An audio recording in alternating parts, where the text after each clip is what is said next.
Hai, assalamualaikum warahmatullahi wabarakatuh. Kembali lagi di YouTube channel saya. Di video kali ini kami dari kelompok 6 Pasar Modal Syariah akan membahas mengenai reksadana syariah. Selamat menyaksikan.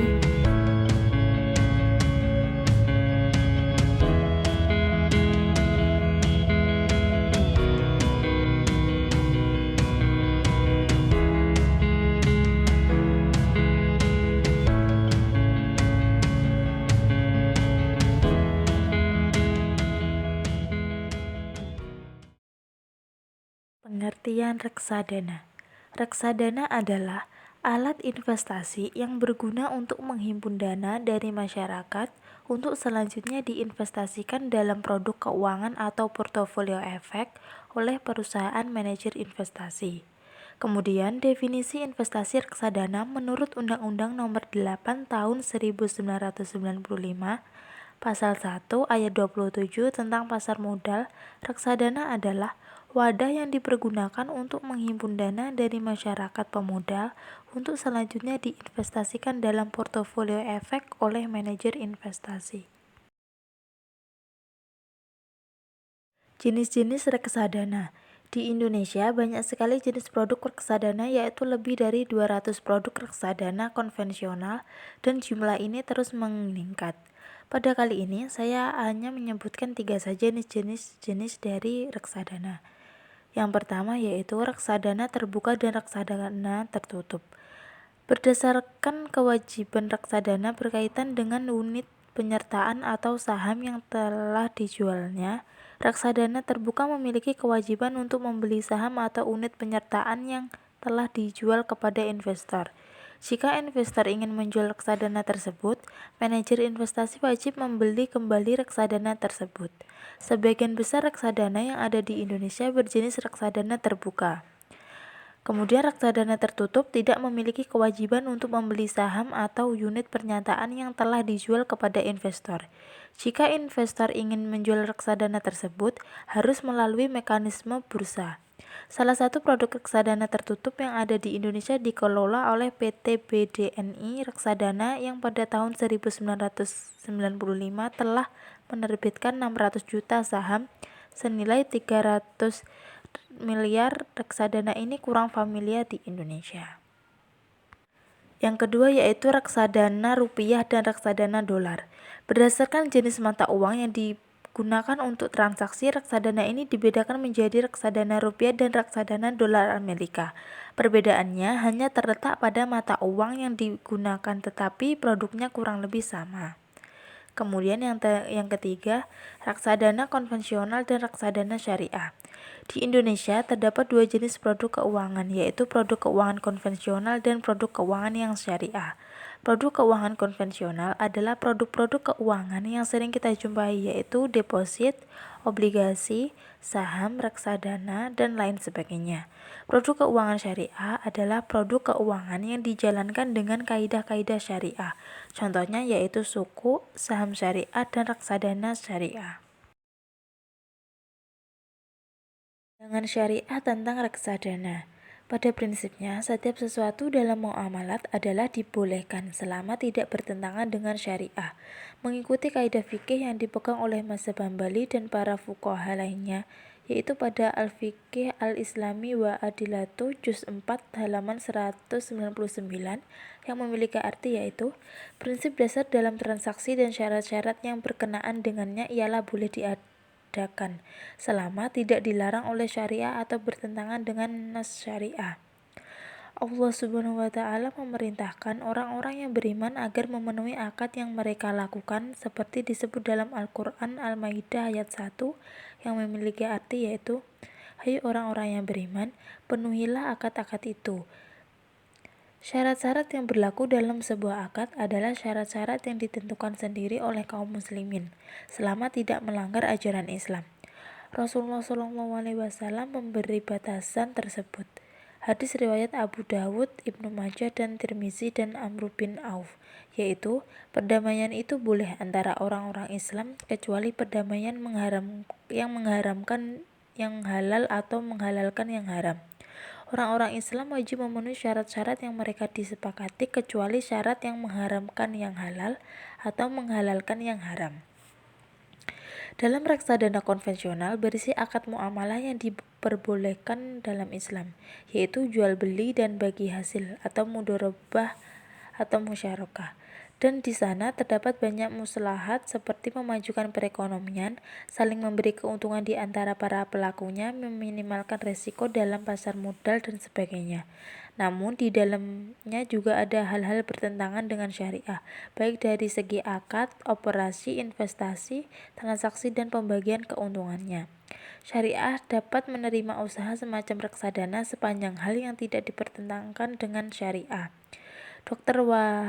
Wahbah Az-Zuhaili berkata, dan setiap syarat yang tidak bertentangan dengan dasar-dasar syariat dan dapat disamakan hukumnya atau dikiaskan dengan syarat-syarat yang sah. Prinsip dalam berakad juga harus mengikuti hukum yang telah digariskan oleh Allah Subhanahu wa Ta'ala yang disebutkan dalam Al-Quran. Hai orang-orang yang beriman, janganlah kamu saling memakan harta sesamamu dengan jalan yang batil, kecuali dengan jalan perniagaan yang berlaku dengan suka sama suka di antara kamu. Quran Surat An-Nisa ayat 29.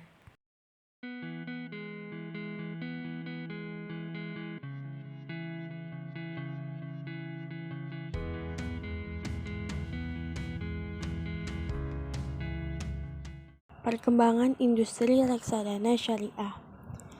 Pada reksadana syariah, pemilihan instrumen investasi harus berdasarkan dengan daftar efek syariah yang diterbitkan oleh DSN MUI, Dewan Syariah Nasional Majelis Ulama Indonesia, yang bekerja sama dengan Bapepam LKDes, dikeluarkan setahun 2 kali dalam periode akhir Mei dan November per 31 Mei 2011. Saat ini terdapat 11 SBSN atau surat berharga syariah negara, sukuk atau obligasi syariah sama dengan 30 seri, unit penyertaan kontrak investasi kolektif atau KIK, reksadana syariah 49 unit, baru 7,75% dari seluruh reksadana yang ada, yang terdiri dari reksadana saham syariah 10 unit, reksadana campuran syariah 15 unit, reksadana pendapatan tetap syariah 8 unit, reksadana indeks syariah 1 unit, reksadana terproteksi syariah 3 unit, dengan total NAB RD syariah 5,775 triliun atau 3,68% dari seluruh NAB, dengan komposisi 1 RD syariah campuran 1,076 triliun, RD syariah indeks 205,49 miliar, RD syariah pendapatan tetap 465,698 miliar,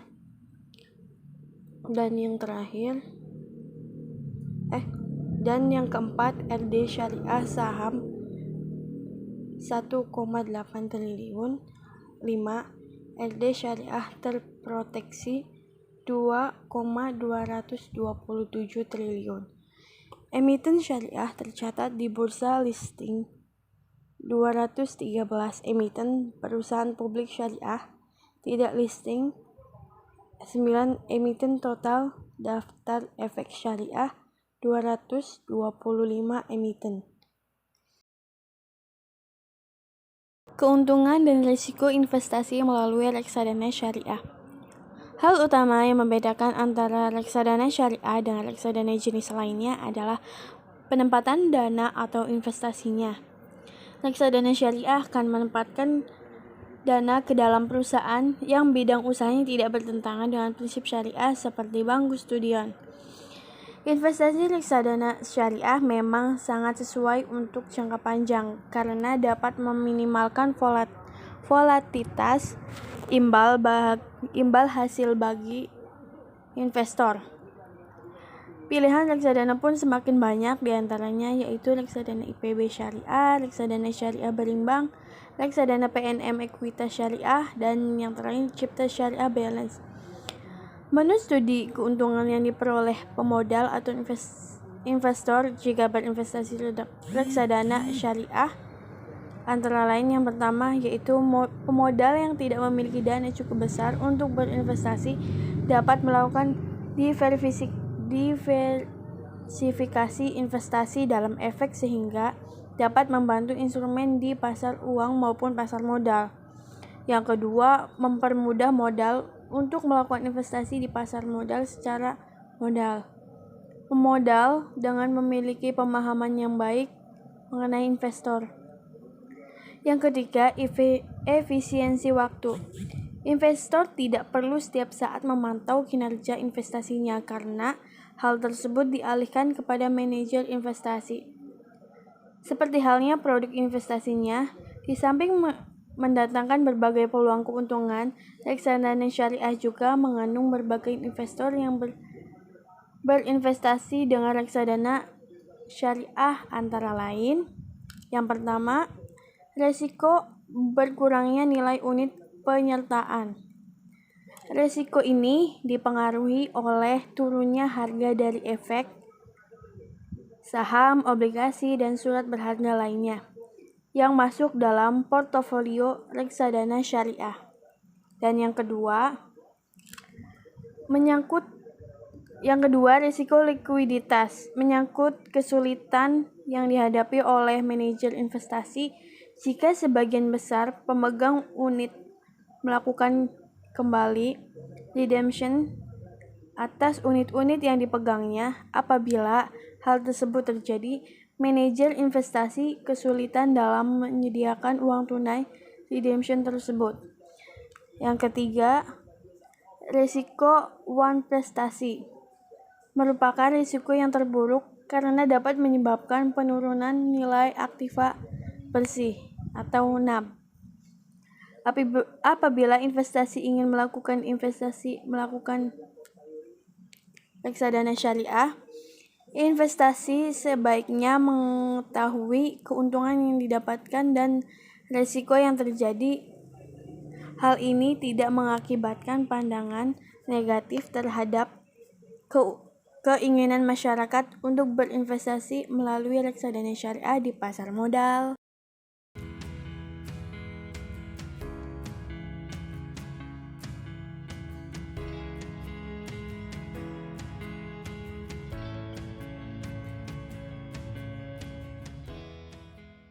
Jenis-jenis reksadana syariah. Berdasarkan jenis investasinya, jenis-jenis reksadana syariah terbagi menjadi 4, yaitu yang pertama, reksadana pasar modal atau money market fund. Menurut jenis reksadananya, yang menginvestasikan seluruh dananya pada pasar uang seperti obligasi, SBI, deposito, dan lain sebagainya yang memiliki jatuh tempo kurang dari 1 tahun.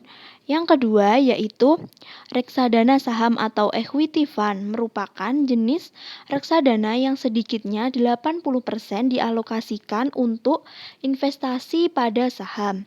Sisanya untuk jenis efek lainnya. Produk reksadana ini memiliki kelebihan dengan memperoleh keuntungan besar dari capital gain atau selisih kenaikan harga saham serta memperoleh keuntungan dari dividen.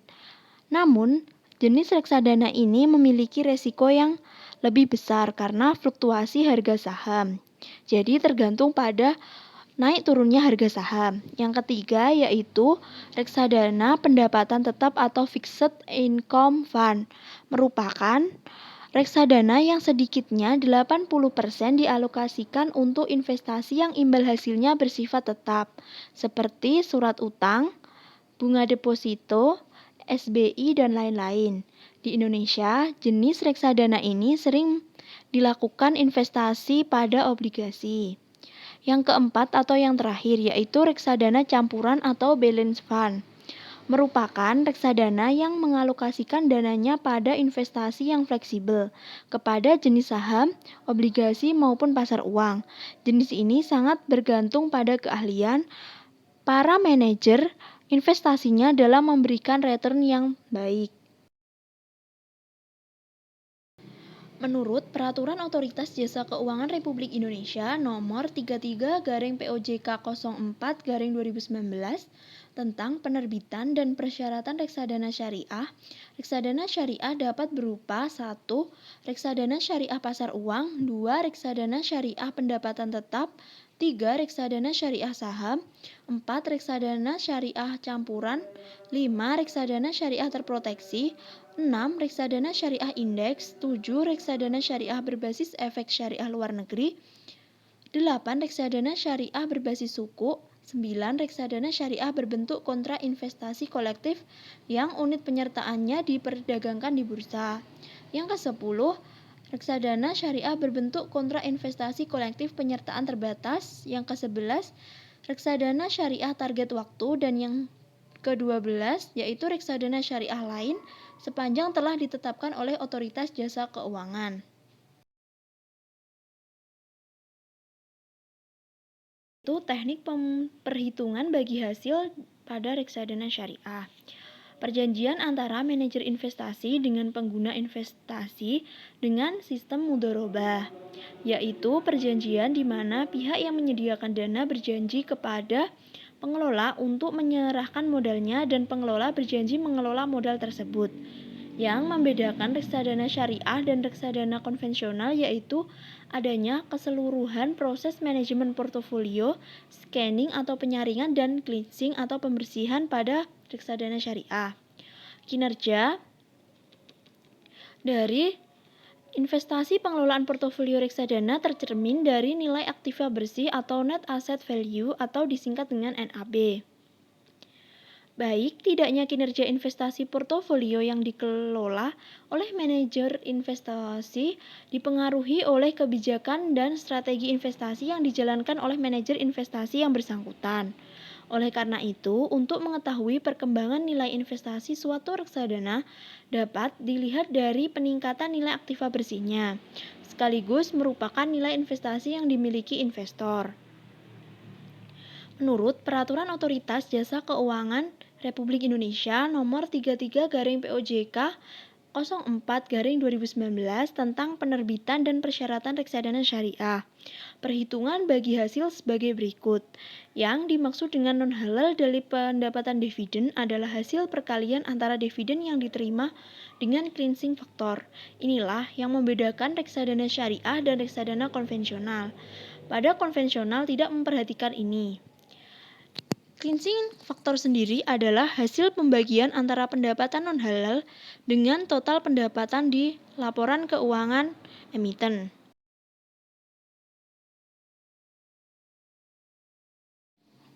Lalu kita masuk pada contoh soal.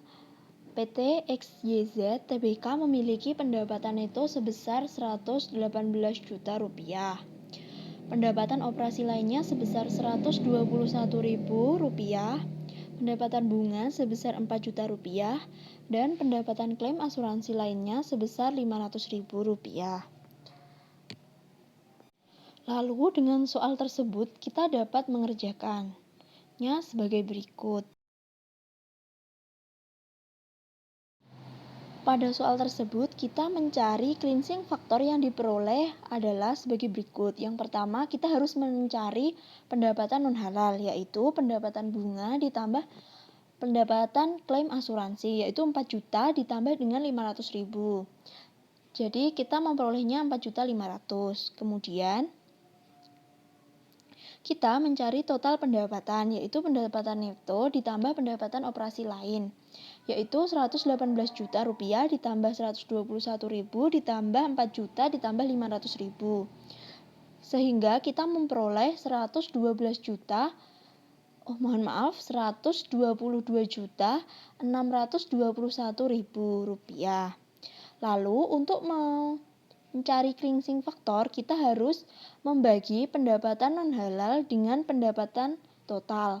Jadi 4.500.000 yang pertama kita memperolehnya yaitu 4.500.000 dari pendapatan non-halal dibagi dengan total pendapatan atau pendapatan total yaitu sejumlah 122.621.000,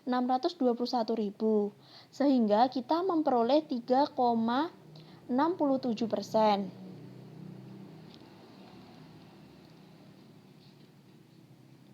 Lalu, reksadana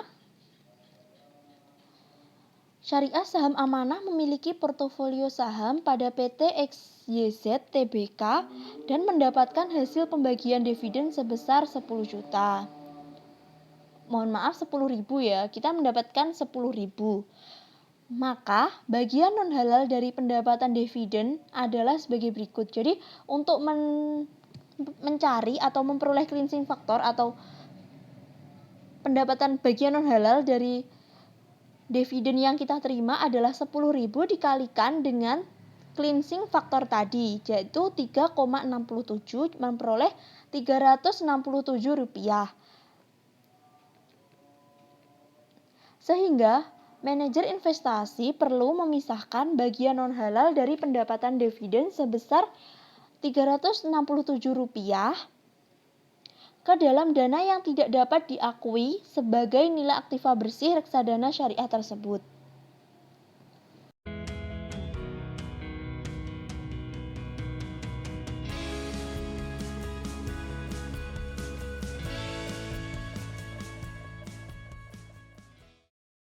Subbab ke-7 mengenai reksadana syariah di Indonesia.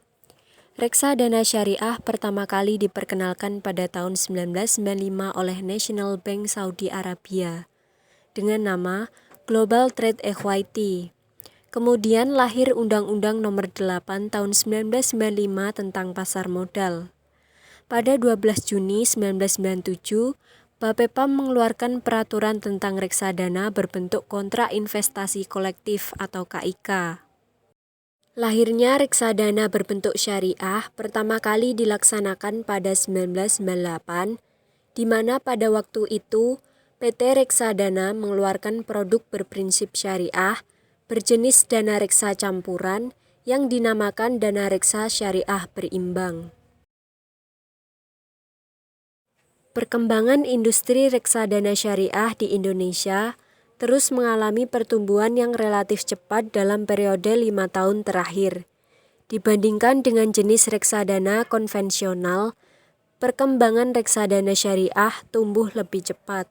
Hal tersebut bisa dilihat dari total dana kelolaan aset under management atau AUM untuk reksadana syariah meningkat 381,59% dalam 5 tahun terakhir. Dari yang sebelumnya 11,16 triliun per tahun 2014 menjadi 53,74 triliun per akhir 2019.